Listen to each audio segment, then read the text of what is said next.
just for the podcast, is the video being stored as part of that, or is that just for this part of the video? It's a good question. Think we go to YouTube now because we started doing it to YouTube. Is that a problem? No, that's fine. Okay. I just need to, just so I know. That's all I needed. One way or the other is fine. Oh, did I select what? Oh, they just changed it. So we're not live on Twitter because you need a premium account now. So like last week, you did not need a premium account to stream live on Twitter. Now you do. Oh, that's frustrating. So we are streaming on Twitch and YouTube. So Luke, to answer your question, so this is all, we're here with Luke Gearing. We are not live on Twitter anymore, which is it's too bad because that's, I think, where people were watching us live more. Yeah. But people listen to the podcast mostly. So really, this is about a podcast, and the fact that you can see our faces is just nice, incidental. Just a little bonus. Yeah, it's a little bonus. Yeah. So whatever. Just, it's a podcast. We'll just... Yeah. Now that they've nerfed Twitter, great. Because I really don't want to pay Elon Musk, whatever dollars per month to stream. Nobody should. Nobody should. Absolutely not. Well, Luke, hey, what's up? What's going on? Hey, we're live. We're live on Why We Roll. Oh my god. You can cut all that, right, Chris, for the podcast? No, that's going to stay in for call sure. That cold open, don't they? Yeah, it's a cold open. Sure. It's very cinematic. In media res, right? Yeah. Very nice. Well, for those listening, welcome back to Why We Roll. I'm Chris Pickett. We're joined here with Wythe Marschall, as always. Hey. And today we have special guest Luke Gearing with us. Hello. Thank you very much for having me on, first of all. That's nice to be invited. Well, thanks for making time. I'm sure you're busy. We're all busy, but we're fans of your work. And in terms of game design, definitely, we're like, ooh, will Luke Gearing, respond to us? Presumably, you didn't know us, so we appreciate the cold email working. But yeah, we're here to just really chat generally. It sounds like, as you said by email, you're always working on something, so we can talk about what you're working on currently. But we thought maybe we'd also just ask about some sort of bangers, some greatest hits, and your general sort of philosophy as a designer and writer. And we always kind of are interested in how people develop what they develop. So how do you get started? Do you play test? I mean, these are kind of through lines that it's been really fun to see sort of different designers answer. Yeah. And I'm sure Chris has a million other questions, but. Yeah, but before we jump into that, for folks who don't know you or don't know your work, Luke, could you give us a quick introduction? So I'm Luke, as previously mentioned. So mostly I write a lot of adventures for various different systems. So like the big one is probably the big Mothership release, Gradient Descent, with work on a Panda Flash as well. There's the Mortborg one that just came out. There's a bunch of stuff for Troika. There's the Swivers rulebook, that's one of the systems. And Wolves Upon the Coast, which is a system and a big old hex crawl that's kind of all bundled up together. There's a lot now. I've been doing it for about 10 years or so. And still kicking along, which is, good. And are you full time, Luke? Or I mean, if you don't mind our asking if that's not prying. I am now. So up until January of this year, I wasn't. I used to do cybersecurity as a day job, and then Sean McCoy from Tuesday Night Games, Mothership, and all that was like, "Hey, like, do you want to do this full time for me?" And I was like, "Yes, absolutely, please." So that's what I've been mostly working on this year, is working on Mothership stuff. That's kind of the main thing now, because full time for Tuesday Night Games. You're really good. You're now a lead writer for Tuesday Night Games, is that right? Yeah, exactly. Nice. Which is very fun. Yeah, congrats on that. That's huge, and also just anyone making it sort of full time, being able to write creative game stuff can be difficult. So we really appreciate good writers in a way, like getting rewarded with that. How is that? How do you like? Oh, it's fantastic. Yeah, that's the goal, I'm guessing. No, it's definitely, because like it'd been a case of I was like sort of weighing up when can I try and make the jump from doing it sort of part time, right, and like stealing time from work to doing it as a full-time job, and that's obviously a lot harder to manage being self-employed. So having it being done this way is perfect because I kind of get the stability and I get to do something I actually care about, which is lovely. Kind of best of both worlds in the way. Yeah, for sure, exactly. Yeah, amazing. So maybe we can go back to the beginning if that's something you can recall. Pre-COVID, 10 years ago. How did you get into, I guess, maybe actually it's worth asking too, like, how'd you get into games in general? What were you playing? And how did you get into the writing side, the creation side? This is something, again, Chris and I kind of ask everybody, and we've talked about ourselves. Yeah. And there's interesting through lines, and some people have really different stories, but I'm curious, how you went from presumably somebody likes games, plays games, to doing it full time for a relatively big, game.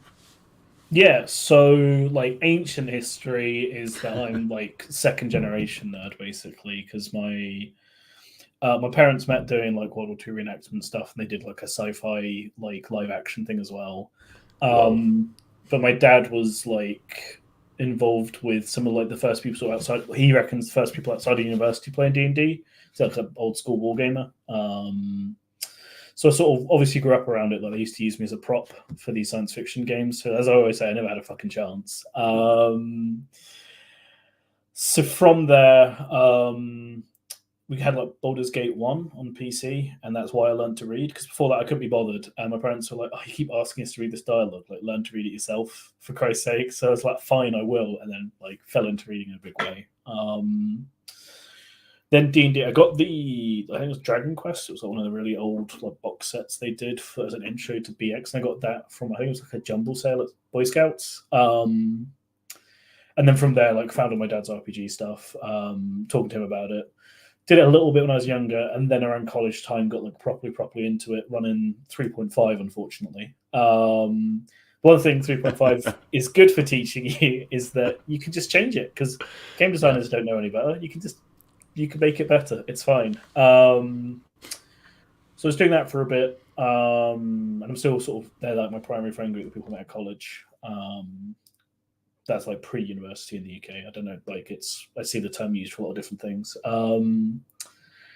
Then from there, an old friend from secondary school sent me Patrick Stewart's blog, and I was like, damn, this is sick as fuck. This is like, you can do cool things and you don't need to worry about rules. Holy shit. Which book are we talking about here? Oh, he sent me the blog. He sent me the blog. Sorry. Yeah, wait, pre-book. I'm sorry, are we talking, is this Sir Patrick Stewart? No. This is like it's an OSR author. Yeah, okay. The OSR designer. I should have known that, but Star Trek Next Generation is always first in my mind. That's fair. I was like, wait, hold up. It's spelled differently, but I always have that thought every time I open Fans of the Earth, which is actually fairly often still. I always think like, I picture Luke Picard like sitting down to like talk about Darrow and these horrible monsters. You need to make a dexterity check. Make it so. Yeah, exactly. Yeah. So the blogosphere, I mean, many of us, like encountered these blogs and we're like, oh, this is really, really cool. Like people are just writing cool stuff, tables, whatever. Yeah. Got it. Yeah. So like and then from there, like I was like, well, I can't do that, but I can do that. I can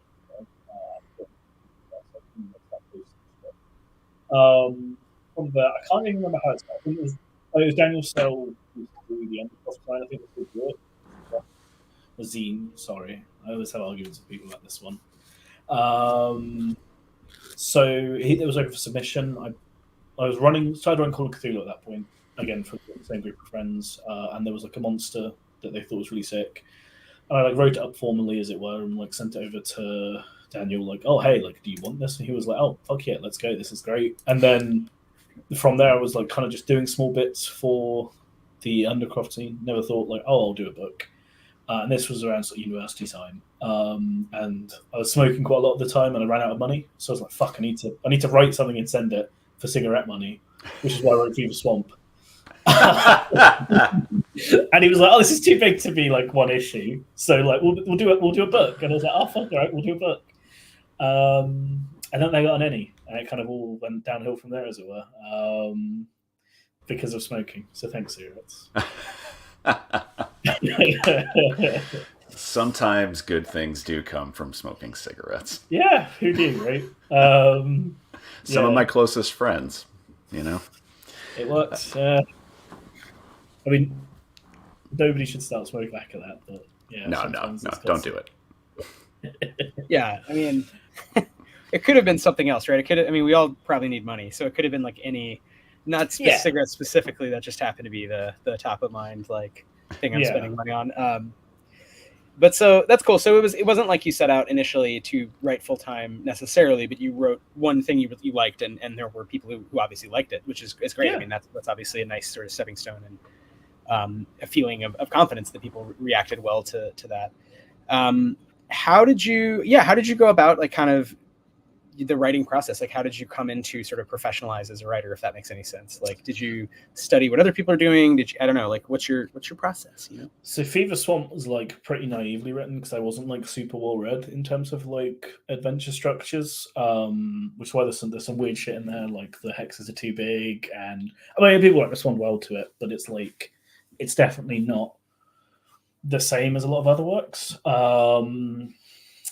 But after that, it just became a case of like immersing myself in games, both kind of the adventure side and the systemic side, as well as like running a lot. I think that's like really important, like because it's all very well and good to have like something that looks sick like on paper, and then in play it just falls apart and doesn't work.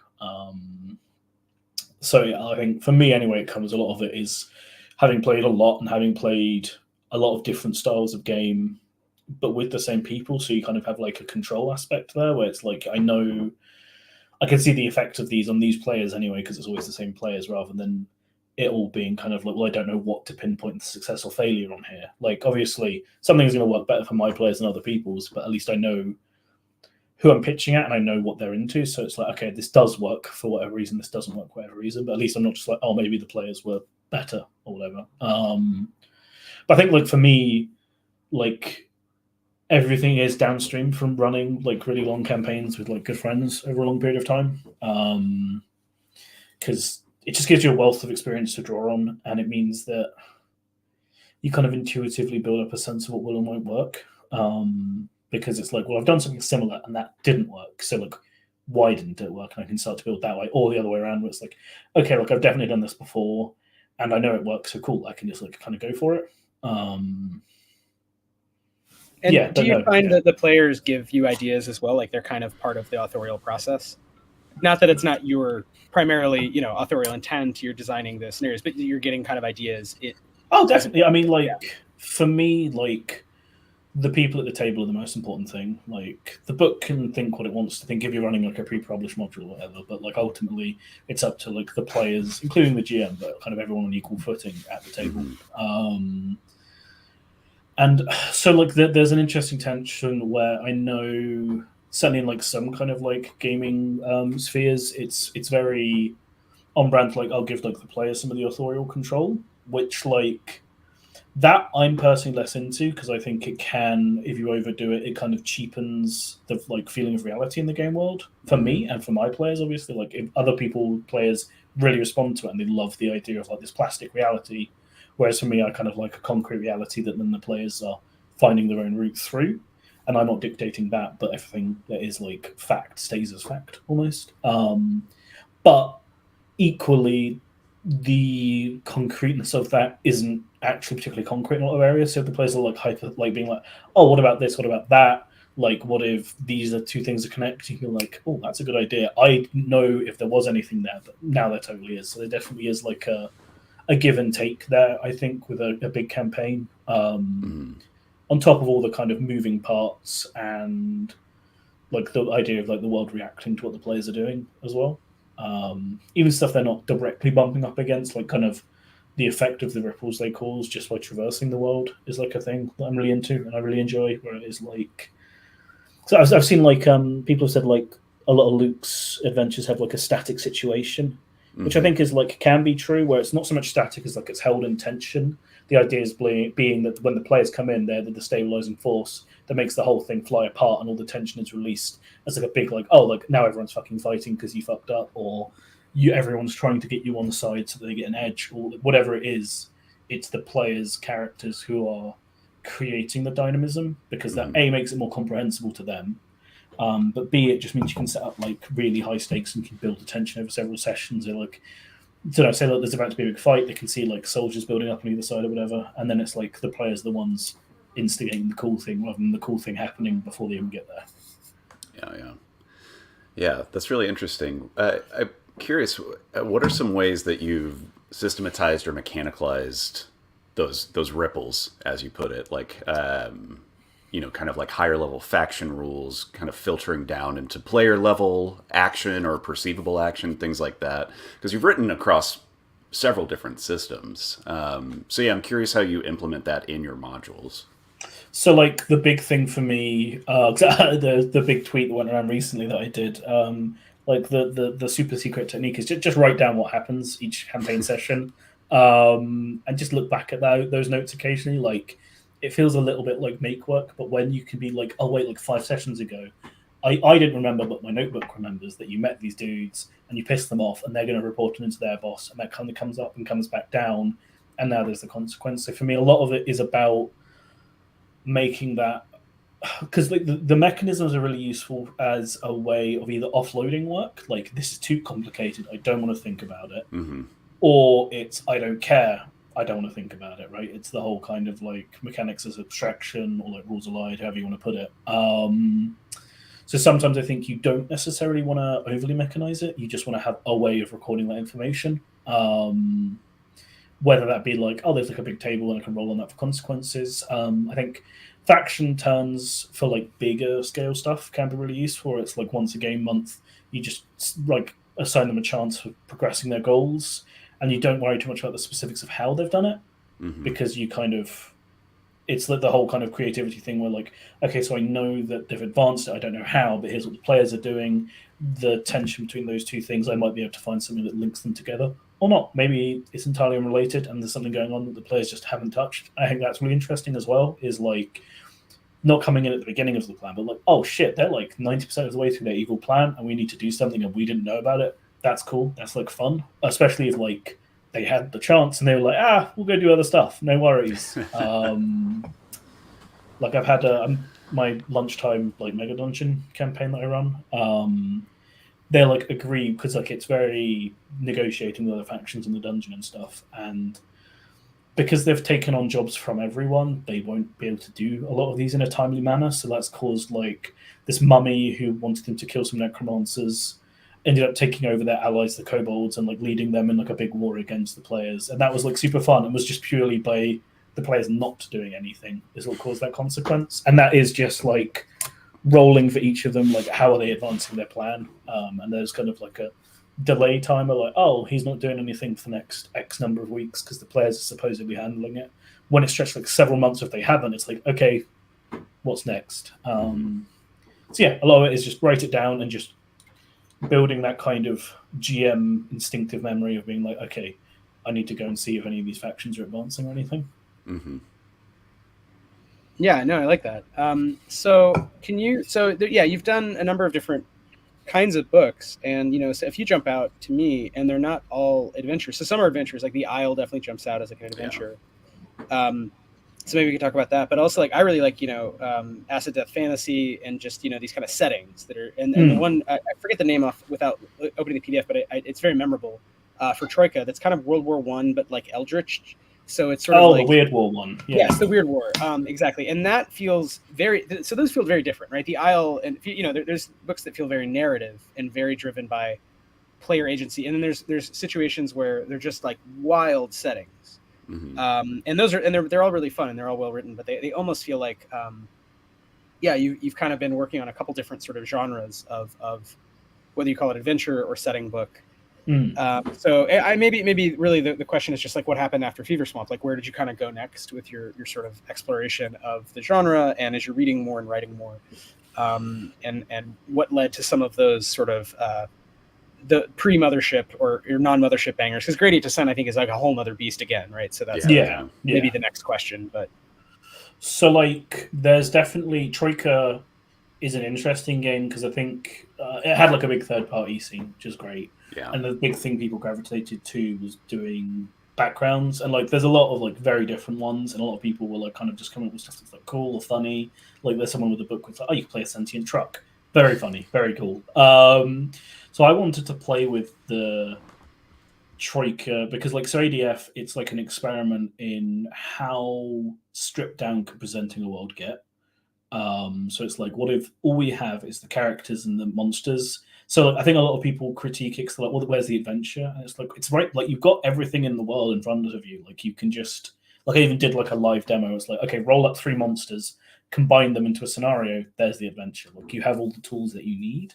So yeah, the idea there is presenting a world as minimally as possible, using only stuff that's like directly usable. Like I don't want to tell you anything. Everything's being like shown to you is the idea. Like, you know, there's nothing at the front saying, and here's where the tortoise nomads are. But like there's a guy who rode around on a tortoise that's now dead. And it's like, okay, that's information. Like if you read all of the backgrounds and you read all the monsters, you know what the setting is and what's there and what's possible. And then Weird War was so for whatever reason, the Troika like third-party community, and just from what I've heard, a lot of people play, it's very like whimsical. And I basically wanted like, what if you make Troika really unpleasant and nasty? So again, that's an experiment in like presenting something as minimally as possible. So it's like, here's the backgrounds and kind of building out the setting.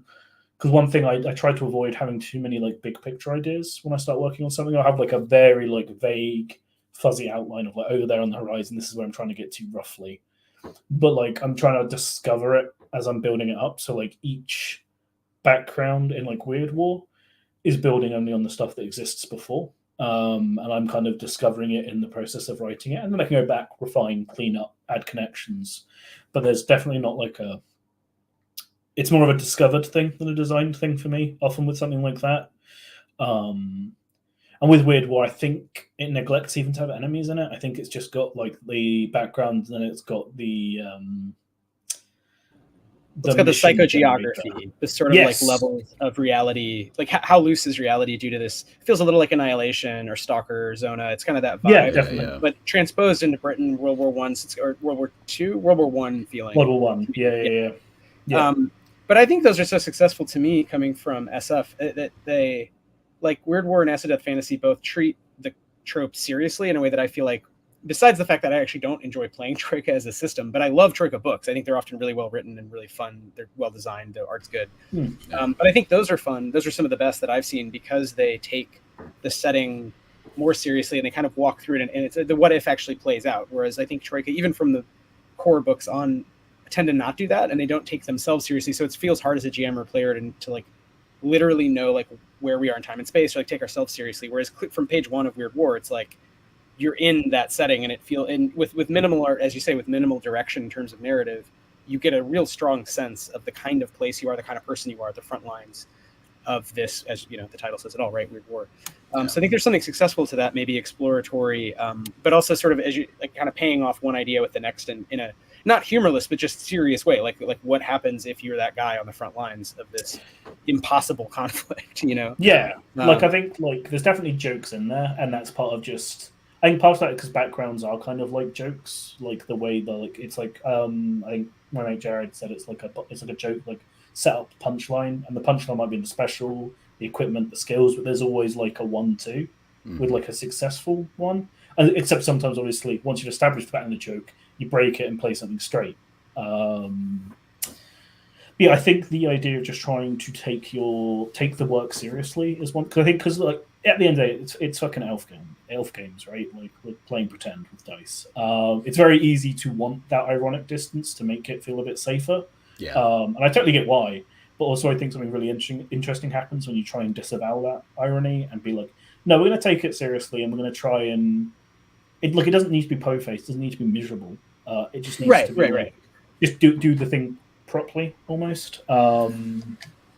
Yeah. Or I almost just think the irony is built in also at the level of the Dragon game on. You don't need to add the irony. Like it's there. Yeah. So what you're adding is always going to be there no matter how seriously you take yourselves. The players are like, pass the Doritos, I'm going to min-max, let's fight space goblins. And you're like, no, guys, I built it. You know what I mean? So it's like, you don't want to be like, no, you have to come to my level to it. You don't have to, right.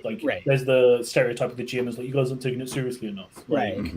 and you it's don't almost want to be like that trick guy. them into that by offering Yeah. something really good, which I think again you do in different ways, right? Whether it's setting or narrative.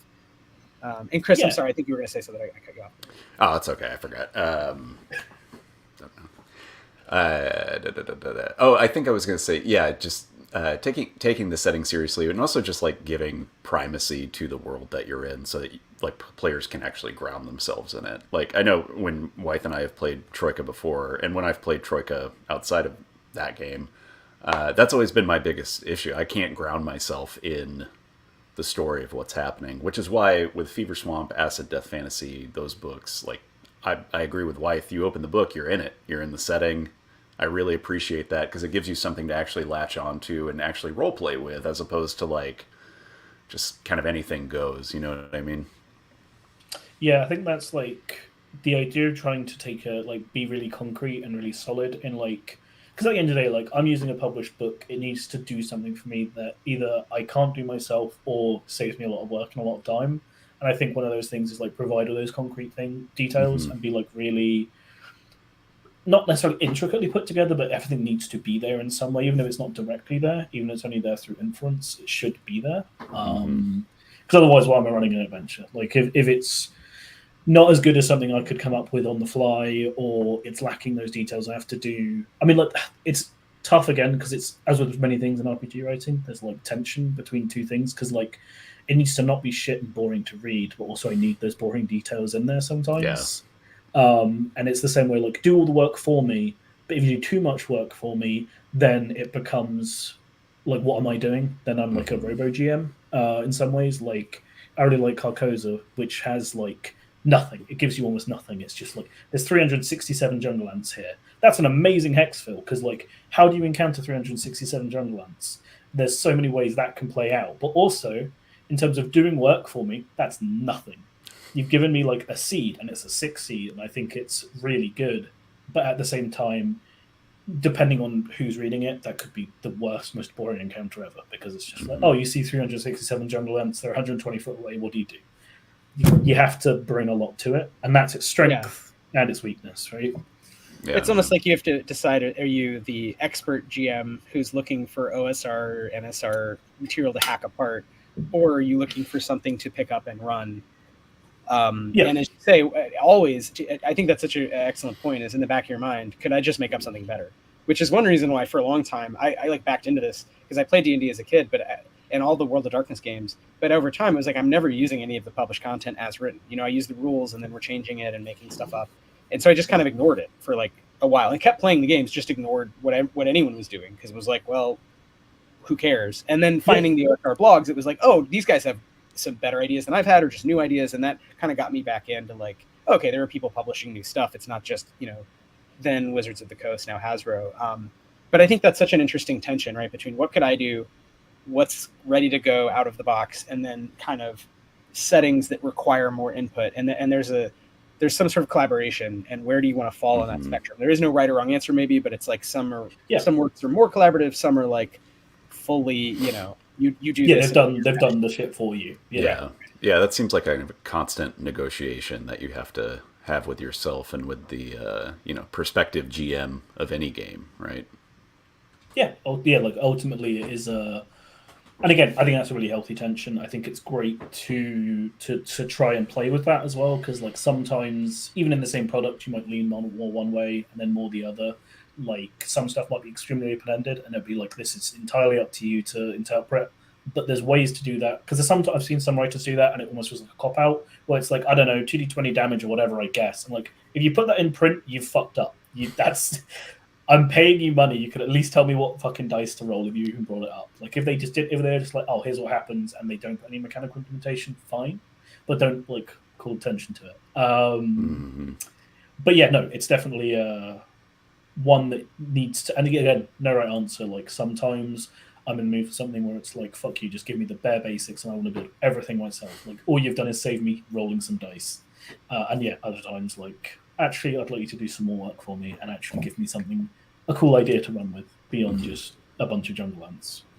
And is that somewhat style, though, of the thing? It's like Troika, for example, and the community around it is putting out these settings with, as you say, they're kind of built around the character classes, the roles, and everything else devolves from there. And those are kind of jokes, and they imply a setting and often are bundled in a way that implies a setting, but they don't tend to be written out in full. Whereas, thinking of gradient descent, clearly that's more of a although there's wiggle room and there's a lot of ambiguity. It's sort of a full space dungeon. It's filling a different brief. So I guess it's a question of what is the brief, and I guess going back to your career, I mean, how much of that is you pitching people? And I guess maybe this is a question of change over time. Is it beginning you're pitching people and then later on they're pitching you and saying, Luke, we want someone to write a thing like this. Is that the kind of thing you want to write? Can you talk a little bit about that? Or? Yeah. Let me get a list up. Hang on. I need to get a list of all this shit. Have you just done too many books? That's what I'm hearing. Yeah, my parents would be like, oh, how many is it now? I was like, I don't fucking know. I don't right, where is it? Published works. Oh, I need to update this as well. So early on, to start off with, it was just a case of I'd literally write the whole manuscript and then just send that to Daniel. Take it. That's how Fever Swamp went. That's how Acid Death Fantasy went. I think Acid Death. No, yeah, that's how Acid Death went, because that started as blog posts. Then it got massively more fleshed out, built upon, and then it's for the numerous editions. There's a Kickstarter, and it was like, oh, stretch goal, write a thing, please. And I was like, cool, no worries, we'll do. Pound of Flesh brought on for Gradient Descent. I think it was me who said I'd like to write something for you, but I'm not 100% sure on that one. A lot of the work, looking at it, Vol 2, Isle, and Treasure, Wolves, they're all quite self-directed, so that's a lot more. I'm just going to write something and either we'll self-pub it or it will find its own home and find its own audience like that. Because I think for me, certainly up until this year, that's always been my guiding kind of thing is I'm making it for me, and if other people like it, hey, great. And if other people want to sell it, hey, great, brilliant. But it's not necessarily ever I try not to be oh, what's going to sell? And this is it's an interesting balance now with the kind of full-time role where it is for me, I'd never ever compromise to make it a better product. And now, I've got Sean to do that for me. Sean will say, no, you need to beat the audience where they're at a bit. You can't disappear up your own ass. Whereas for a lot of the self-pub stuff, the self-directed, it is just I think the big one, with Wolves, there's no cross-referencing between hexes. So, if an object's hidden in a different hex, I don't tell you that in the hex description. Fuck you, go find it. Pretend to be the player and read around and find the object. Which is terrible as a product design. Fully admit to that. But I think it's, experientially as the reader, as the GM before the game, I think it does something important where it's where is it? I don't know. But yeah, so I think a lot of it is self-directed rather than people saying hey, do you want to write stuff? I have more recently had more people be do you want to do a little adventure as a stretch goal or whatever? And those are fun as well because you get given a brief and it's where can I put myself in this? Where's the gap where I kind of put myself in? So there's one for I don't remember the name of the game. But there was one where it was you need to do a city, and that was it, just a city. And I'd read a book where it was this dude wrote a little potted history of every street in his city. So it's I'll steal that format, which is, I've not seen an RPG do that before. And that was really fun, where it's take the brief that you've been given and find your own spin on it. And those ones are always really fun, really enjoyable to do. Yeah, that's awesome. Yeah, I do want to go back to Wolves Upon the Coast. So that's a self-directed kind of decision. Is that the first system system adjacent thing that you've put out, or? So the timeline gets weird because Swivers I wrote way back when. It's had a very long path to actually coming out in print. And that's just coming out now. Yeah, right? Yeah. So I wrote that way back when, weirdly, because I was dissatisfied with Stars Without Number. So I was oh, I'm going to write my own fantasy RPG. Go figure. But yeah, sorry, I think Swivers was the first thing way back when. Then I think the next 670 thing might have been Violence. And then it doesn't have a print release or anything. Violence is there's no rules for anything that isn't violence. It's kind of because I had this thing where I like to strip out mental stats. There's no intelligence, no wisdom, no charisma. That's all role play. Yeah. It's like Cormac McCarthy role playing. You only roll for the physical stats. You describe stuff that happens physically. Is my very over the top description for it. And violence is just like how to make gunfights very quick but feel very impactful was the kind of the brief for that one. And then it's Wolves, which is it all came out of me rereading original Dungeons and Dragons and being like, okay, let's make it like mine, which was fun because it was originally it was going to be an OD&D retro clone, just cleaned up how I like it, and I got to the bit where it has the like the tables for making a hex call. I was like, I could do this, but that's been done. Maybe we should just make a real, like, just make the hex call instead. And then that went from, I'll just make a little one to like, I just made Wolves from the Coast over like 2-3 years. Just the entire Isle of Britain and, Northern Europe. It's fine. It's the same big deal. Thing. It's the same as doing the tables.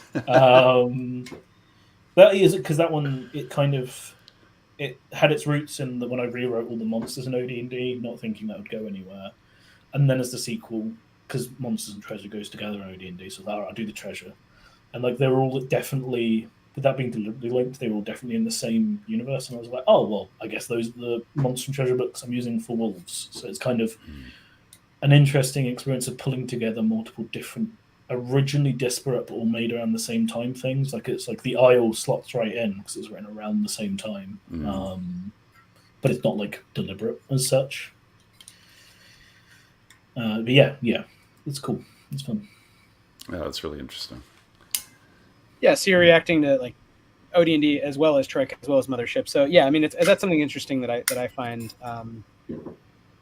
Different writers have different ideas about system and a lot of the same dissatisfactions, but they produce kind of ultimately different results in terms of okay, I'm going to make something else, or I'm going to sort of stick to this. And you've seen a lot of people really double down on some version of D20, but I do appreciate that like. Even with the Troika books, I mean, it also just gets you out of that way of thinking to not have everything be a retro clone, So at least you're doing something that isn't mechanically the same. It doesn't have the same stats.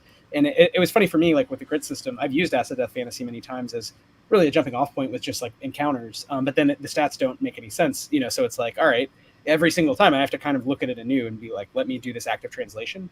And the same with Mothership. I mean, it's kind of fun to force yourself to be like, all right, there is some way to like make it work as a GM, and if you're sort of at that expert level of GMing, it's not like hard, but it's very different than like just endless everything being a retro clone of D&D. So I appreciate that you started there, but we just ended up with like, let me tell this like weird version of kind of European history, all these other elements that are going beyond that.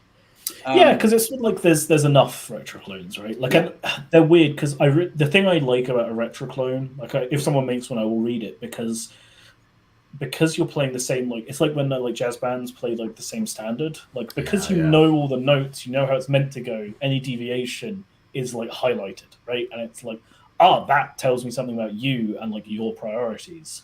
Like the fact you didn't put treasure tables in there tells me you don't know what you're doing or whatever.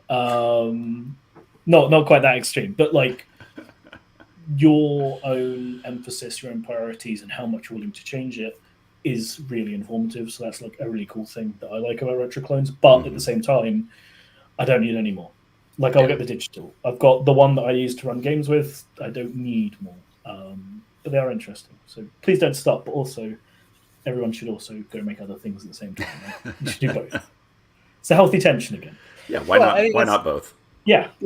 It's easy to say if you write very quickly and well. So I think some of it is really a skill issue. And I mean, obviously, like some of your impressive oeuvre is just like you're getting a lot of stuff done that is good enough to publish, right? But I think many of us do have these ideas. Again, day job depending, different interest depending. But have an idea for 5 different books, and it's like, okay, where do I start? So Chris, did you have other questions about kind of? And Luke, please, I mean, if there's things you want to talk about from we're surveying like a bunch of different kinds of books. So before we get to Mothership, is there other stuff we want to talk about? I'm just looking at the magazine rack. If there's anything you've got in the meantime, whilst I'm having a think, I'm just having a look around, seeing what anything that jumps out. I mean, I guess it was a simple question. This is not as deep as I think some of the things we're just saying, although maybe it'll get there. But I was thinking again about the Acid Death Fantasy has really good art. And just really simple question: how involved are you with Melsonian or any of these other, And now it's different full time. But how do you work with book designers, artists? How much of that is you directing, and how much of it is you just send them words? Just curious. So this drives, especially Andrew Walter, it drives them fucking insane because whatever he sends me, even if it's totally different to what I envisioned, I'm like, that's fucking cool. Like one of my favorite things. Even as someone who's like oh, you don't always need loads of art or any art in an RPG book. I do fucking love RPG art. I think I get misconstrued as someone who hates art. I don't. I love it. I just don't like the default of you need to have loads. But I love where, and again, this is the collaboration element like we talked about with GMs and players around the table. I'll write something, and then I get to see somebody read it and see what they pull from that, entirely divorced from what I want. So I hate giving notes that can you change this, can you change that. I love to see it where it's like they took something and made it theirs. Like in ADF, like the tank. I just thought like a tank, like an Abrams tank. And then David Hoskins is like super ornate, like church organ looking tank. And it's like, holy shit, that fucking rocks. That's so different to what I imagined. So that's really cool. Like for me, I try not to be involved. I try not to think about it. It's just, it's all on them. Like for me, I like the idea of you're hiring a professional, so let them be a professional. So like For sure. Yeah. with Wolves, when it has a print edition in 2025 at this point probably, rather than giving an art pitch, I'm approaching artists who will take the text and just find something they think is cool to illustrate. And I'm not involved. Like they can send me a sketch or whatever if they want beforehand, but for the most part, I'm just like, here's like the money, here's the book that you've been assigned. Just find something cool in there, and like consistently great results because it's like they are finding what resonates with them, and like, I want to draw that. Yeah, it's great. It's really fun. Best part of the I love process. that. I mean, also as an illustrator, I appreciate that approach. Yeah, I was going to ask Chris, is that the perfect brief? Is a really good writer just sends you words and is like, figure it out? I kind of, yeah, I think so, honestly. That sounds like a dream, really. Yeah, no, it's everyone so far. Like some people are like, I ain't got time. Can you send me an art pitch? Which is like, that's fine. Everyone's busy. Yeah. It's a little different for everybody too. You know? Yeah, for sure. But when people do have the time, it's great. I feel like internally, because we have artists who write, you know, Chris, and obviously among them, and Ethan Gould, who's the lead artist on Stillfleet, the RPG. It's like hard because I think we'd be okay with less art, but there's also the impulse to like use the skills we have. Yeah. And also, I will say, just surveying, you know, a lot of, especially NSR books, there is kind of a lot of art and design. It's not all art and qual illustration. There's a lot of expressive typography, big designed tables, just kinetic kind of background elements. As opposed to the OSR, I mean, that's where I see a real difference. The OSR is like black and white, very little art, you know, two columns, like it's kind of elegant. And the NSR is beginning to kind of be much more expressionistic and driven by, I think, like poster art largely. So limited color palettes, but there is a lot of art per page, and it does make it harder because it would be a lot easier as a writer. I'm primarily just a writer, and I can do layout. So it's like I could just write things and lay them out and hire someone to do a cover and be like, you got a lot of words in one cool picture. But I think we're kind of competing in a way with works that don't do that give you a relatively high density, you know, at least, you know, one key image every 4 pages or so. So I think it's interesting to think about from they're different standpoints, right? Whether you're the writer, the artist, or the sort of person publishing it, trying to make money on it. You know, what is the right amount of art? Is again, there's no right answer, but it's it does vary. I think the like Kickstarter has a weird market pressure of just like, and again, I'm not trying to say don't hire artists because like I've had people say like, oh, why do you hate art again? I don't. Please pay your artists. They're great. But you heard it here first, everyone. Yeah. There is like an upwards pressure in terms of as Kickstarters get bigger and bigger, production value spikes. Yeah, and for there sure. is I think there is a downwards pressure on that, on like people who can't pass the first hurdle to get that big Kickstarter spike. It doesn't help that there's some shitheads have appropriated the idea of having little to no art, and like they're like, oh, we don't have art because we're being true to old school. And it's like, fuck off. Those people are losers. Fucking chuds. But there's like it's tough because obviously I'm like, that's not me, and I'm like, I just think it's cool if we lower the production value, make it so more people can make more stuff. And if it's a book about the words, make it about the words. Like that's the aisle, right? There's no that there's like the design aspect, but there isn't the art aspect. Like deliberately, experimentally, or like Wolves, where it's like, well, I want to make it really cheap, and also, it's just there's something refreshing about not having much art for me as like someone who like reads a lot, because it's very interesting when it's I can't read this. My words slide. My eyes are like sliding off the page, and is that because it's an RPG book? Like, are you coming to it as an RPG book and you're expecting that more like a magazine, Morkborg influenced layout?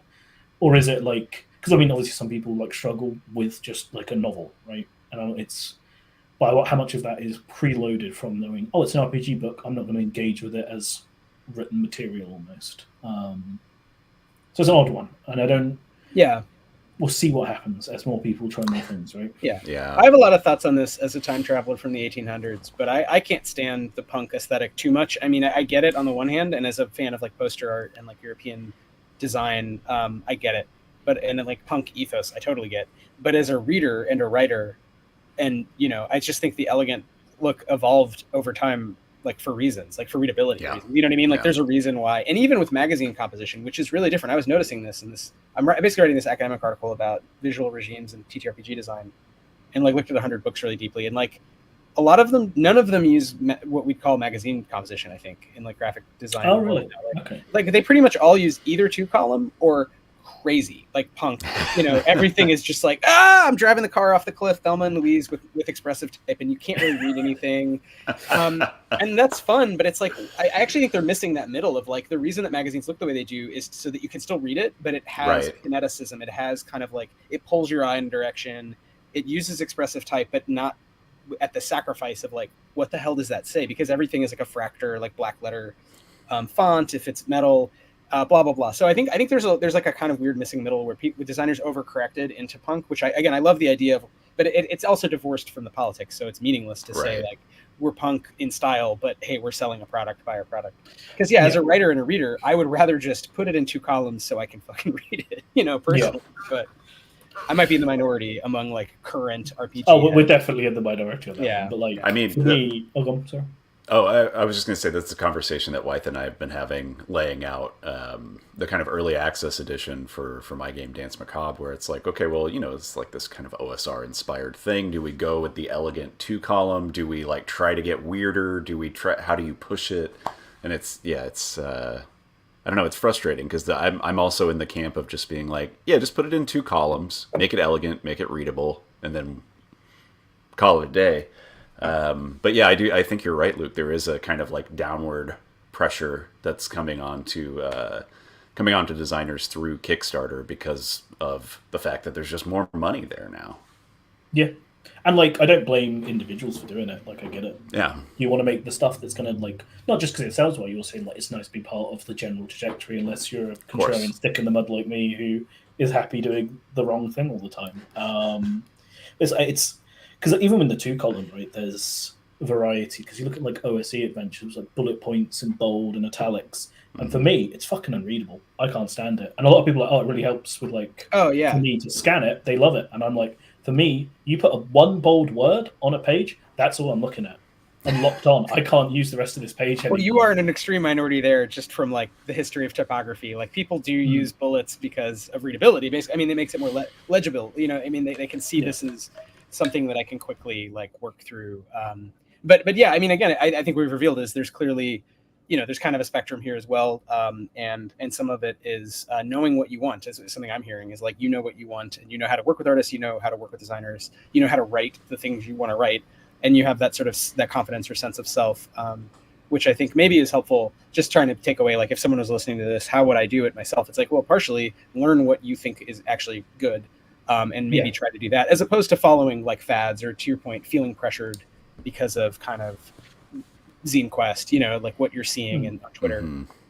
Because it's impossible. If you don't have the capital, how can you compete with someone spending $100,000 to print something? You know, it's literally possible. Unless you're like fucking someone over, like in the production like budget, like it's not gonna happen. Right. Exactly. Whatever. Something bad. Like, yeah, you can make a humble book humbly. There's nothing wrong with that. Like, in fact, that's kind of cool, right? That's like, oh fuck, like this is like a little team and they put it together and they love it. Cool. I love that. That's a great vibe. I think like the point of know what you like and know what you don't like as well. This is like when people are like, oh, stop being a hater, and it's like, no, like not liking things is a big part of taste, right? Like, and it's not hating them also, right? You don't have to hate it. You just don't love it. Yeah. We can. I mean, it's also like you can appreciate something and critique it at the same time. Big time. Right? It's like that's totally it's possible. A big part. of the mentorship I do, like a big part of that is like we read a book and we rip it to shreds. Even if we like the book, we will find everything wrong with the book and be like, how would you do it better? Why isn't it working? Why do you think it happened? It's really useful because it's something that you can't really do in public. I think because TTRPG it's too small. Yeah. And like if I'm like, here's like 10 reasons this book sucks. Obviously you wouldn't do like a listicle, but you know what I mean? Like, it was like here's why I think this has a lot of problems. A lot of people are like, what the fuck, man? Like, you can't do that. Like, why are you ripping on another creator? Yeah. It's like, I'm not like ripping on the work because I don't like it, and that's fine. And to improve as a writer, it's different to do it publicly as especially in your position, like if you're publishing or us as publishers, right? You don't want to start fights, but it's different as a writer, maybe with a friend or mentee, to say. I remember this in grad school with Michael Cunningham. Like he would read our stories and stop when he had any sense of confusion or boredom. And it wasn't like, therefore, the whole story is bad. It was just letting you know. So sometimes he would read like a whole page or two and be like, this is all really good, guys. And sometimes he'd read like the first sentence and stop and be like, I would put this down. Like if this is in the New Yorker, I would literally skip to the next thing. And he'd be like, that's just my honest reaction. It's not like the end of the world. And we, you get used to it because you're writing things every week or whatever for a year. And you're like, okay, I guess that's fair that like this is honest feedback. So I think it's fair to maybe approach RPGs because I hear you. I also really don't want to offend other indie creators whom I like really love. I want to be like in brotherhood. But I want to be a better writer. I don't want to be a better editor. And so like I have to also be real about like, I don't understand this sentence. Like I don't know why you wrote that. And like you have to be able to do that to yourself and to people you're working with in some way that works. You know. The big part of it is like coming to it honestly and being like in good faith. Like, what have I missed first? Like, that's an important step where it's like, have I missed a page or like, have I misunderstood something? But like, once you do your due diligence, it's like, okay, no, like this could be better. What do I need to do? Like, I literally, especially if it's like a book that I'll be using for an annotator, I'll like highlight stuff I don't think is good. Like, I'll circle bit like, fuck off, this is bad, do better. Like, and like, you know, like to that level, like treat it like you're the editor before you use it, and like you need to have that critical lens on other people's work. It's much easier to apply it to other people's work, and then you can bring some of that to your own work. There's also like you want to try and defeat the internal censor, the internal critic, and like just get words on the page first. So like it is again tensions where it's like put whatever you want on the page, but like also be prepared to go through it and cut and edit and make it good and highlight a paragraph and be like, this is shit, I'm redoing it. Because that's part of the job, right? Like that's the process of writing is editing to a large degree. Yes. Revise, and it's different parts of the brain, right? So you need the draft part where you're just like getting words, and then you need to go back with the more critical other part of your brain that's almost like a different person inside you that's like, that part is shit, this part works, you have something good here but you need to expand on it. Missing connection, missing logic. And I think, again, that's something maybe a lot of writers don't want to do. They're afraid of that second part. So they want to do the first part without the second, or maybe vice versa. It's hard to get something on the page. But it's not that different from other forms of writing in that way. It's a process of revision. Yeah. Do we want to talk Mothership? Yeah. Because that's so Luke, you were presently, so just to recap, you're presently working full-time on Mothership. Yes. Tuesday night in general. I mean, are there other games? I mean, I'm sure you're working on your side stuff too, but day job, your new day job is Mothership focused. Is that fair to say? Yes. Cool. Yeah. Do you want to tell us a little about, I guess, that collaboration in general, and specifically, I think I know your work. Well, I don't know. I guess I'd read other stuff before, but Gradient Descent was definitely really mind blowing. I remember when it came out. My brother's friend who was the designer for the Stillfleet core rulebook, and I got it, and we're just like, this is really rad. Like we just never seen anything from a graphic design standpoint. That was pushing boundaries that way. I mean, people said that about Merkborg, but like I said, I think that's a little bit of a different tradition. And I think the innovations in Gradient Descent, married with the text, with the adventure, were really like, wow, that's cool. That's a cool way of doing this. So that definitely made me step back and said, who made this? How did this happen? So now that we have you, how'd you make it? What are the ideas?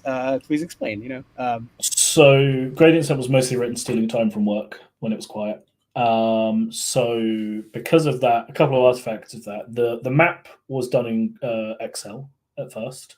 So the first draft of the map is an Excel spreadsheet with like a bunch of different things set to square grid, black and white, and it actually had like not quite 1-to-1, but close to like 1-to-1 mapping, where I literally like highlight a bunch of cells, paint them white, do a line coming off, and I use it for a lot of other dungeons now as well.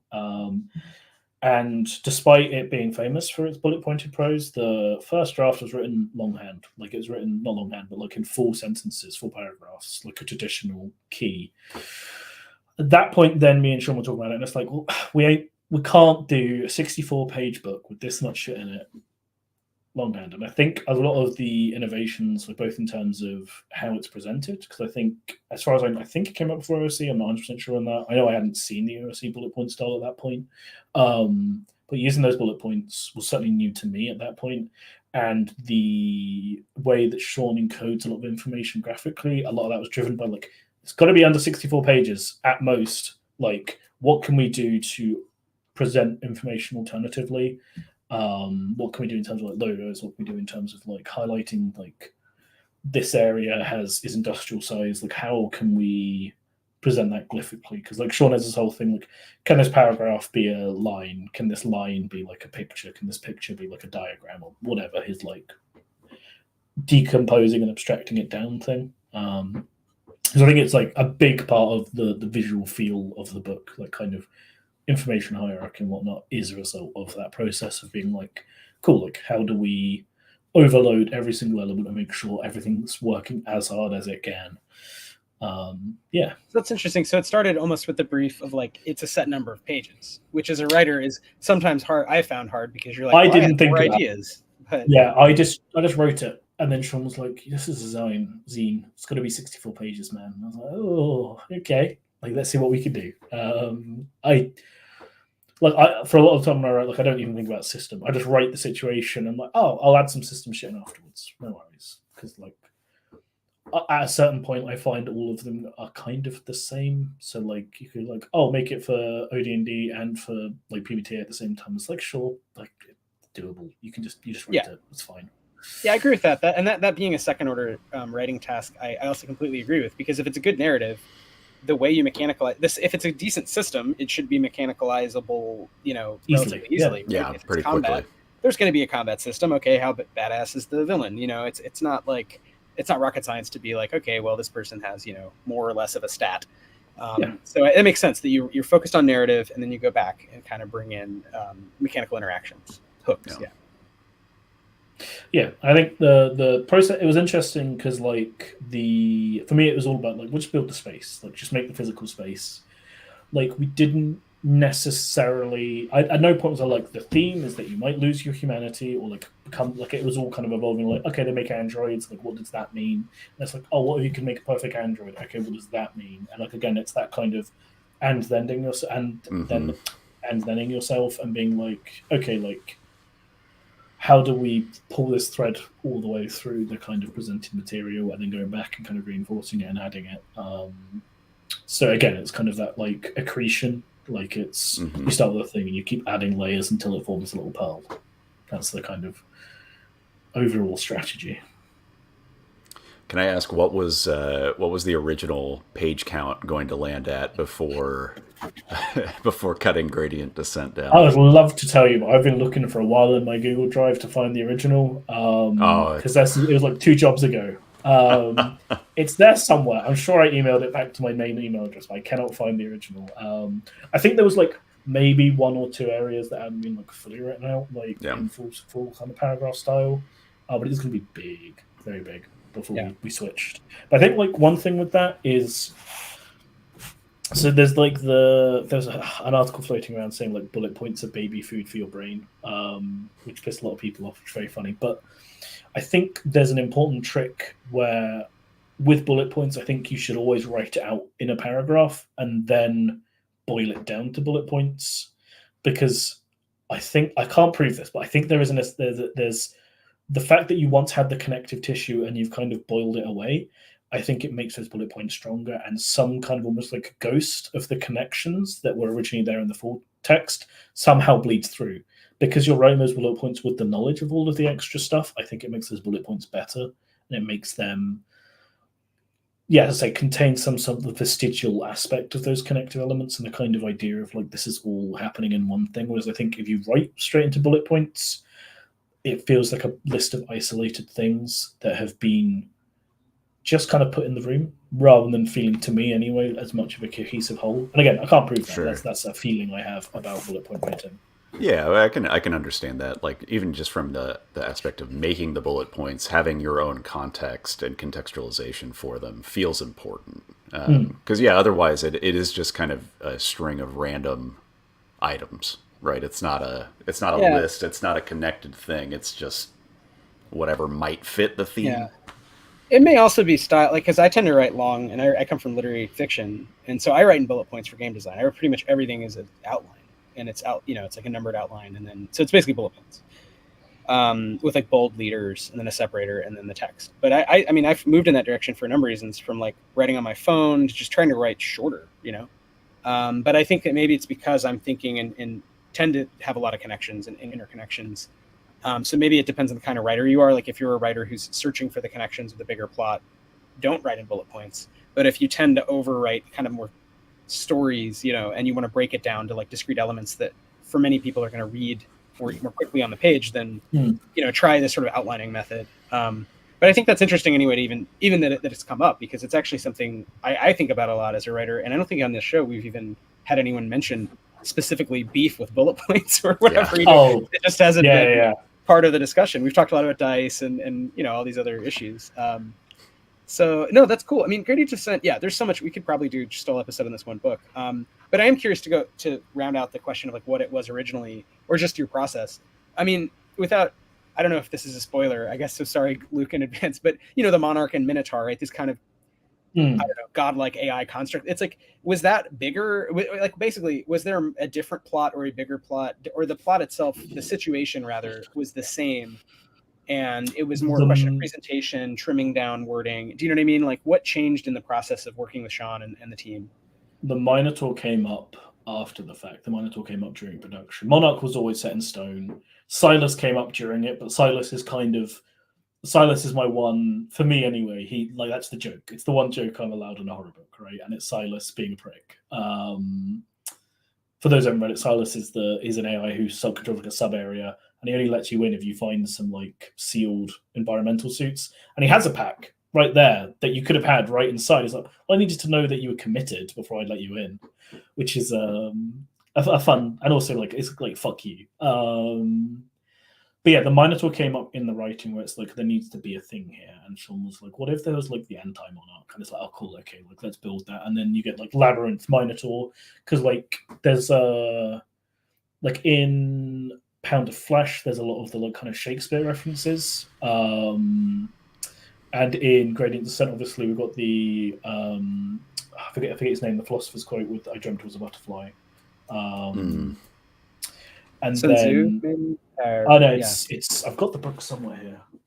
That's really frustrating. I forgot his name. I think it's Zhangzi, something like that. I'm sure I've butchered the pronunciation there, which I apologize for. Zhuangzi. Zhuangzi, there we go. Thank you. And like he's a really interesting thinker. And then kind of Labyrinth contains the Minotaur, which has its own whole thing. Zhuangzi has his line around that there is no governor, and then you've got like a monarch. So there's another kind of aspect there, which again, that's not deliberate. That's just occurred to me. Which is like, for me, that's fun when you realize these connections post hoc, and it's like, oh shit, maybe I meant something there that I wasn't aware of, and adding that like subconscious element is cool. And like trying to unpick it. There's always that like Joseph Campbell level of connection that we're not even aware of, right? And you're just kind of putting it down without really thinking about it. Yeah, it's just like a hidden resonance that just kind of appears, and it's not a designed choice, which is very fun, especially when like if you have like a bigger body of work, you can see where do these things keep coming up, which is always fun. But yeah, no, I'm trying to think if there's anything else around that question. Well, so it's also interesting in general. It sounds like the graphic design actually did come later, even though it feels to me, when you see the whole, it's almost like you would, how could you write this book? It feels like you'd have to have the design first and then write to the room that you have, but that's not what happened. It sounds like you wrote it and then they designed and you boiled it down or moved things around, added, in the case of the Minotaur, an extra element here and there, but pretty much it was what you wanted, right? It was the setting you wanted, just presented in a way, right? So it's always like a collaboration, like editors and like the graphic designer coming in, and like one thing that's really fun about working with Tuesday Night is, as compared to like Milsonia, where I just kind of hand in the manuscript. They'll do their thing and it kind of pops out, but it stays about the same. Obviously, I'm involved in the editing process. The Tuesday night products are a lot more collaborative. There's a lot more voices coming in. There's a lot more kind of like renegotiation and changing. And like, I think the fact it feels really seamless, people are like, how did you come up with this idea? And I can be like, oh, actually, that one wasn't me. That's really fun for me, where it's like it all blends together and it becomes like one unified voice. With the current Mothership project, actually, layout, because it's full time, we can afford to take the time to be like, okay, look, I'm just going to do a few draft layouts just to see what works with what you're producing. We can tweak what you're doing. I can tweak what I'm doing, and kind of meet in the middle. So that's been quite cool as well, where it's like, okay, look, I had wrote up one of the bounties for the Bounty Hunter book, and it's like, okay, cool, I need you to add these elements because I've got room here, so I can stick those in, and that's like unified. And then I can, like Sean's perspective, we can like, okay, I need to make sure I've got this many words per page. If it's more than that, flag it, so it's a 2-pager, and we'll kind of play with it like that, which is cool. That's really fun to adjust that live. Yeah, it's definitely, that's something we've also noticed as a smaller studio, but growing, we have templates, but it's like at some point it would be better to work directly with writers and artists to kind of build a template for each project, as opposed to saying, you're trying to project page counts. Like if you have to think about like, what is the product? How long is this? And do we need to cut stuff? How much art do we need? And a lot of those projections we're like okay at making, but yeah, it would be better to have kind of, all the time and graphic design skills in the world to sort of, do everything bespoke. So that's very cool anyway from just again, congrats on that job, because it sounds like a fun way to create, to be able to work directly.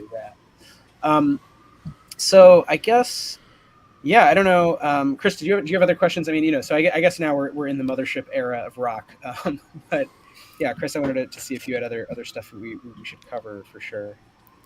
No, I don't think anything before Mothership, honestly. Before our current timeline. Yeah. I guess one question is just writing for Mothership itself as a system and that world. I mean, this is all to segue into sort of talking about a little about sort of the politics of games or like the meaning of games. Since Mothership has some light, the assumption is generally there's sort of dystopian evil space companies, and you're generally a worker. And definitely in Grady Descent, you're not just a worker, but like you may be a replicant, right? Like spoiler, like you're not even sure who you are, which is really great. Like I think, like I'll just say as a plug, if you haven't read it, dear listener, there's a mechanic called the bends that's really kind of mind blowing. That is kind of a depth mechanic, so it reminded me of like Gardens of Yin, but also has this Blade Runner, who am I? Is this a dream kind of thematic tie-in? So I think there's a lot sort of baked into Grady Descent that's like there's something sort of an Easter egg, on every page or something in terms of game design to discover. But yeah, can you say a little about sort of working on Mothership, either as a system or as this kind of thematic, dark, dystopian space world? Because that's obviously very much where Chris and I are coming from in terms of design. Is like, the world's shit. Let's make games that reflect that. So this podcast is kind of talking to other game designers about the same. How do you make games that have some meaning? And I think, again, just to focus on Grady Descent, there is a strong theme of like not just the company and the problematic nature of the company, but specifically AI. And you have a couple different. You have the Minotaur as almost like a rehabilitative version of like, what if AI wasn't bad? But you do have a lot of different kinds of space horror, science horror in there. So I don't know, maybe that's a vague question, but can you talk a little about the writing specifically in the thematic world of Mothership? So like as I mentioned before, I try not to like think about themes, because for me I find it paralyzing. Like if I know what the theme is, then I've made myself too rigid a metric by which to measure the quality of any writing. Whereas if I'm just like letting it evolve and kind of adding new elements, I think if you're like, this is the theme, I think you can end up where you get something that's a bit one note. And as you pointed out, like immediately, like the AI bad, but also, like the Minotaur kind of undercuts that. And it's like, could it be good? And I think by letting it kind of grow, you kind of build those counterpoints, and like, you don't want to have a conclusive, I think with something like this, especially a game, because it's an interactive medium, and I think any messaging by dint of that should be interactive, and it should be give and take, and it should be collaborative with the people engaging with it at the table. So you never want to have a correct answer at the end. I mean, there's some stuff that's obviously wrong. Like, this is really memorable for me. Somebody was like, I ran Gradient Descent, my players play the troubleshooters. It's like, those are the bad guys. Like, unequivocally, those are the worst dudes going. Like, it literally says they shoot first and ask questions later. Like, why what? So yeah, you definitely still allow for like because there's no right answer doesn't mean there aren't wrong answers. Right. So Mothership, like broadly, like for me, the big stuff I always respond to is like the economic horror aspect because it's like, yeah, like having a job sure is awful, and like enriching the monsters who make your lives miserable does suck. There's something fun with like there's like a glimmer of hope in some of it where it's kind of like that traveler, like, well, we pay off the mortgage, maybe we'll be okay, and it's like, at what cost? Like, am I still immiserating the world for this tiny little slice of happiness that I can build? There's the kind of active resistance to it with the kind of like there's this aspect of like unions that come up a lot within Mothership, which is like very interesting about when it's like, okay, like everyone's very isolated, like there's not much cross communication between different regions and different zones because like space travel is slow and expensive. So it's really interesting, and there is something inspiring about the idea of like, oh, people still unionize, not just in their local area, but like across the broader network. So I think that's like really cool. Yeah. And then you have these like very human problems of like, damn, companies like corporations suck, capitalism's a bitch. And then you also have like, man, it sure would suck if there was like an alien that would like destroy your dreams and turn you into a flesh puppet. Like, yep, that would suck. You're not wrong. So like there is and again, there is that kind of slight ironic distancing of like it's in space, there's aliens or whatever. But I think like it's definitely when you like zoom out a bit and you give yourself that, like that's like all horror movies, right? Like it's a meditation, like a real problem, and it's like the fact that there's a spooky killer who like jumps out of the mist just lets us examine the other thing a bit closer than we might do if it was like all very real and played very straight. Plus, sometimes it's just fun. That's fine too. Yeah. But I think when you like, hyper exaggerate and take it like almost slightly beyond the point of parody, it's like, okay, but like now we can like really get to the point of like potentially examine some of this stuff and talk about it. Like even with the kind of because like androids are just slaves, right? Like they're human beings. Like I think that's pretty clear throughout the book. Like sure they're in like a different body or whatever, but they're human beings ultimately.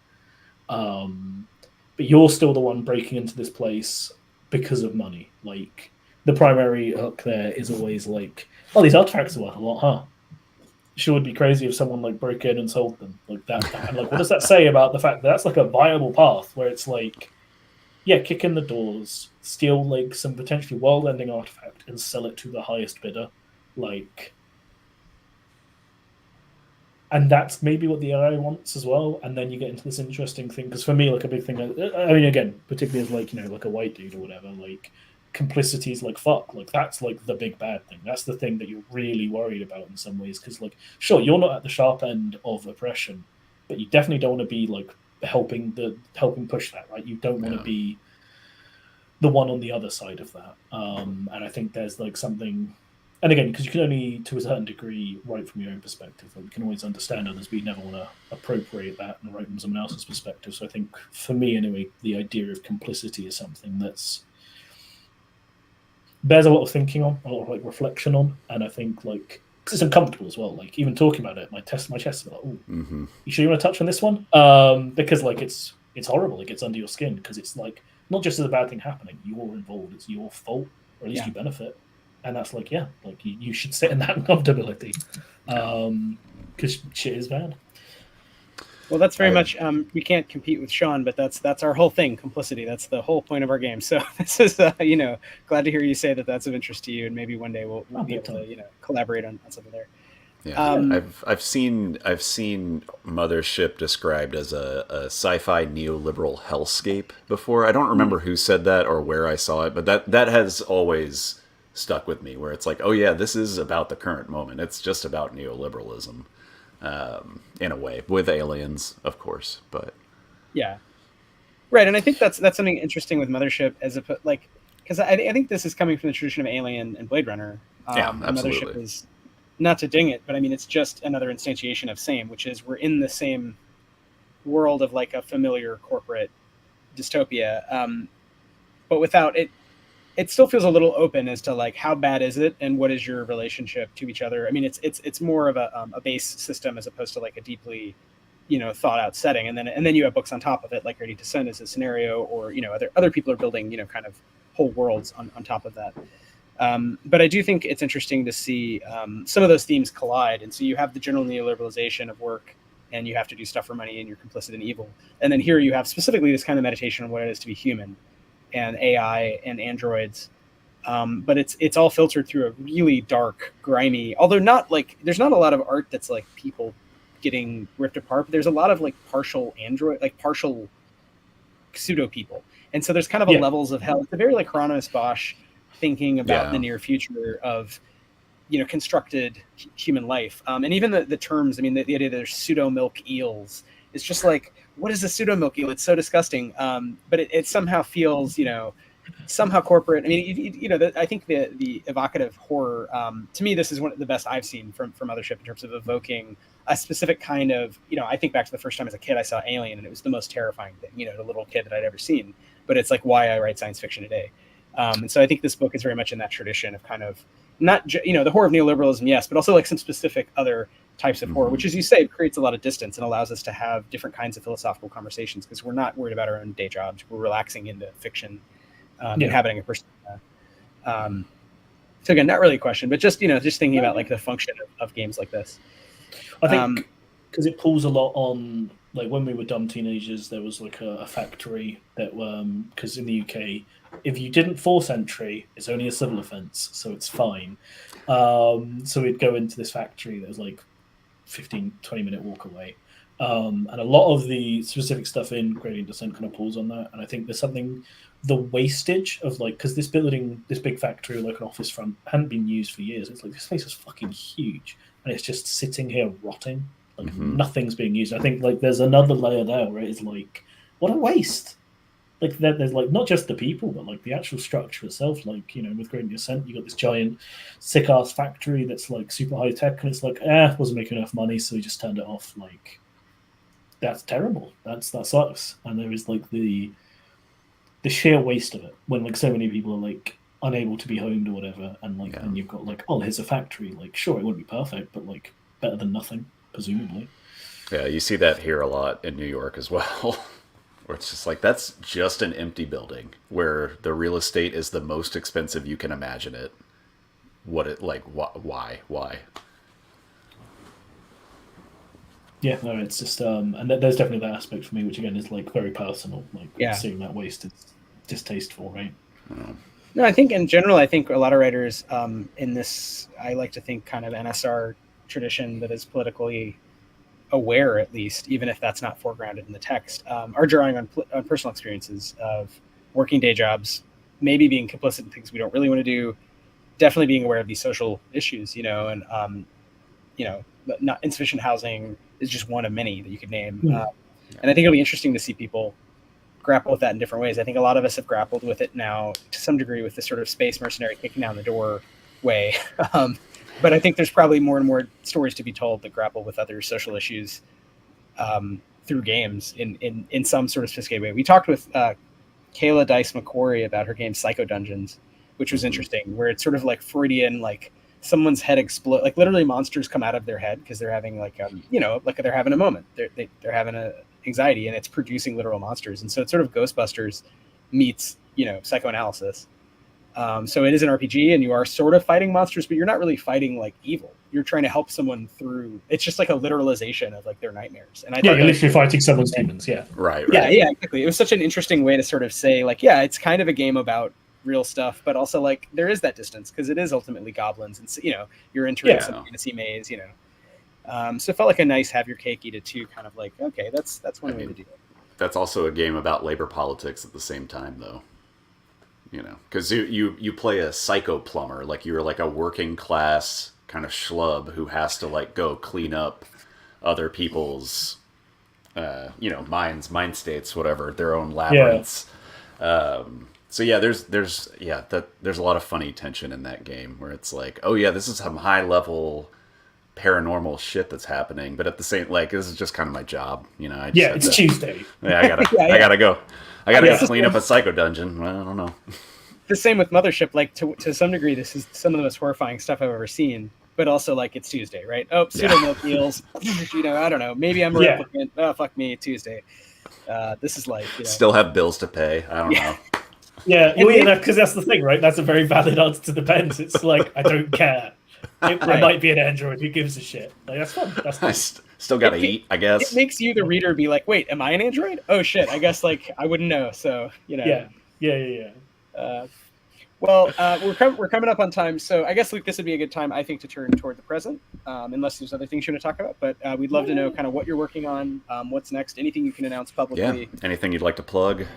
Yeah, so I'm like 95% sure Sean's talked about it publicly. So current Tuesday night book is the Bounty Hunter book, Wages of Sin. So one of my favorite RPG books ever is 76 Patrons for Classic Traveler, which is just 76 really small little adventure seeds, and it's like, just go for it. And they're all fun, they're all cool. And I was like, okay, well, how do we do that better? How do we make it bigger? So, as well as kind of building out Mothership and providing a lot of like tools for people to use. So 100 bounties. So I had to write 100 bounties. It's like 60,000 words or something stupid. Just the bounties. So that's cool. So that'll be out. Don't want to jinx anything, but that's moving along very nicely. Moving along at a steady clip. Nice. That's like the big one. And then like we've got, what else is there? The Morkborg one just came out, Tophrostic Nightmares, if people want to grab that, which is a big hex crawl over a sea of ash. There's a Sea of Sand book by Sam Sorensen that came out recently. It's really good. So that's unfortunate timing for me. But I promise I was working this for ages. Well, we spoke with Sam Sorensen some months back. About Seas of Sand, yeah, about Seas of Sand specifically, and also specifically about the Isle, because he was, he brought that up specifically as an example of like his perfect adventure was the Isle. So we'll have to connect y'all at some point. Oh yeah, me and Sam are mates. He's great. On my giddy little Discord, which is good. Nice. Well, great. I mean, I've got New Simulationism lives right here next to me, which is one of Sam's. Very good. Very good shit. I'm trying to think of anything else. Those are like the big ones, the big recent ones. Oh, and the Fever Swamp reprint, which is that also? Yeah, that's also here. So it has a nice new cover. Oh, new cover for Fever Swamp. Yeah, and it's for OD&D now, rather than the BX clone that we don't talk about, which is good. It's got new art, changed some of the stuff that I wasn't happy with, added some entirely new stuff, some very nice Andrew Walter pictures there. Yeah, the art is great. Fever Swamp has amazing art, for sure. Yeah, no, I had to beg Andrew to keep some of them, because he was like, no, I hate them now, they're old. There's a couple of the ones I like. Well, that's artists. Give them 5 minutes. They'll hate the thing they just did, but yeah. I get it, yeah. Yeah, you already see the problems, right? But yeah, I think that's all the stuff that I should plug. The stuff that springs to mind. Very cool. Cool. Well, you're always working on so much stuff that it is, unlike, this is not the kind of interview where it's like you have a current Kickstarter and that's all you've been working on. It's like you have a ton of stuff. People can find you, they know you, but I'm sure they will. But yes. I'm sure Chris and I will eagerly, scoop up these new projects as well and read them and learn from them. Because ultimately the goal, like some of this discussion we had earlier, we're trying to get better and make products that are frankly more fun, more useful, not bloated, not humorless, and not also to me sort of loose or silly or just hard to read. So I think we're somewhat aligned on all of that. But yeah, we'll have to hopefully at some point cross paths. Maybe there'll be a con or something. Maybe we can even go to your neck of the woods for some sort of con at some point. Yeah. But until then, please, if you ever want to chat again, it's really been lovely, Luke, and we'd love to have you back on. So thanks for making the time today. Yeah, it's just great fun. Yeah, awesome. And thanks everybody for watching, potentially listening, definitely listening. Sorry, we normally have a lot more viewers, but they're all from Twitter. So I guess today this is a little weird that I didn't realize. I think I knew it was coming and sort of had just forgotten about it. That they're closed off that feature on Twitter, which was nice for a while that you could stream. Yeah. Musk or X. So we'll have to have our Fist of the North Star duel with Elon Musk for a future episode of Why We Roll. All right. Well, this has been. Sorry, Luke. You should have the final word. It's Luke Gehring. We all love your work, Luke. Final words, any thoughts, any tips for game designers out there? Anyone who's reading your stuff and is curious, Like, write for yourself. Fuck the audience. Also write for your best reader, but write for yourself. Like, don't worry about it. They'll sort themselves out. They want to hear what you have to say the way you want to say it. That's the big one. And also, turn the internet off. Write for 1 hour every day. Wake up an hour early if you've got a day job. 1 hour in the morning. Internet off. Do it. You can do it. It'll be fine. Oh, yeah. I think that's good, fantastic. Good practical advice. Love it. Hell yeah. All right, Chris, take it away.